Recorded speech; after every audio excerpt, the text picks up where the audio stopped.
هل عمرك حسيت إنك تايه؟ كل ما تبدأ في حاجة تفشل فيها، تحس إنك مش موهوب وإنك مش زي باقي الناس؟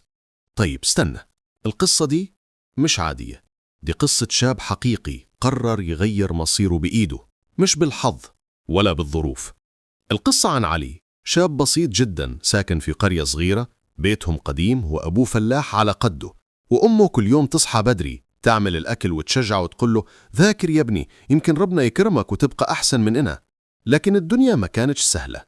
كل يوم يسمع الناس تضحك عليه في المدرسة، ده مش حينجح حتى لو ذاكر عمره كله. وجاره يقول لأبوه وفر فلوس الدروس يا حج، ده مش بتاع تعليم. الكلام ده كان بيكسر فيه كل يوم شوية. بس في يوم وهو راجع من المدرسة، وقف يبص في المراية الصغيرة اللي عند باب البيت وقال لنفسه بصوت عالي: أنا مش حفضل كده، لازم أثبت إني أقدر. من اليوم ده بدأ يتغير، بقى يصحى قبل الفجر، يذاكر في النور الضعيف بتاع اللمبة الصغيرة. صوته وهو بيقلب الورق كان أنغام نجاح جاية من المستقبل. أصحابه رايحين يلعبوا كورة وهو قاعد على الترابيزة القديمة يذاكر، وهو بيقول لنفسه: اللعب مش هيفيدني، بس التعب هينجحني. عدى شهر واثنين، الكل بدأ يلاحظ إن علي اتغير. مدرس الرياضة قاله: يا علي، شكلك بقيت جد المرة دي. وهو يبتسم ويقول: مفيش فشل بعد النهاردة. بدأ ياخد دروس ببلاش، يساعد زمايله في المذاكرة مقابل إنهم يساعدوه في المواد اللي ضعيف فيها. كان بذاكر في الجرن وسط صوت الدجاج والهواء، بس في دماغه صوت واحد بس: هتنجح يا علي، هتبقى الأول. يوم النتيجة، الكل في القرية مستني. النتائج سهرت على النت، الناس بتصرخ والقلوب بتدق.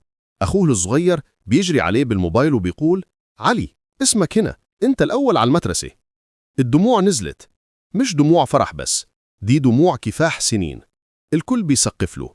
المدرسين اللي كانوا فاكرينه فاشل بقوا دلوقتي بيتكلموا عنه بفخر. بس علي ما وقفش هنا، قرر يكمل. قدم على منحة وفعلا اتقبل، ودخل كلية هندسة وهو عنده 19 سنة بس. من أول يوم في الكلية كان عارف إنه ماشي في الطريق الصح. بقى يحكي قصته للطلبة التانيين ويقول لهم: أنا مش موهوب، بس تعبت، وكل تعبك النهاردة بكرة حيتحول فخر. وفي يوم التخرج وقف على المسرح قدام كل الناس وقال جملة محدش نسيها: لو الظروف خلتك فقير ما تسيبهاش تخليك فاشل.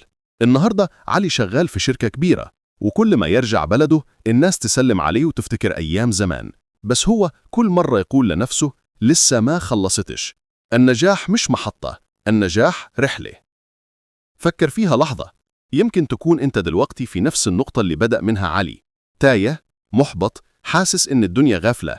بس صدقني، كل لحظة ضعف النهاردة هي السبب في قوتك بكرة. مفيش حاجة اسمها مستحيل، في حاجة اسمها ابدأ وما توقفش. كلنا جوانا علي، مستني اللحظة اللي نصدق فيها نفسنا.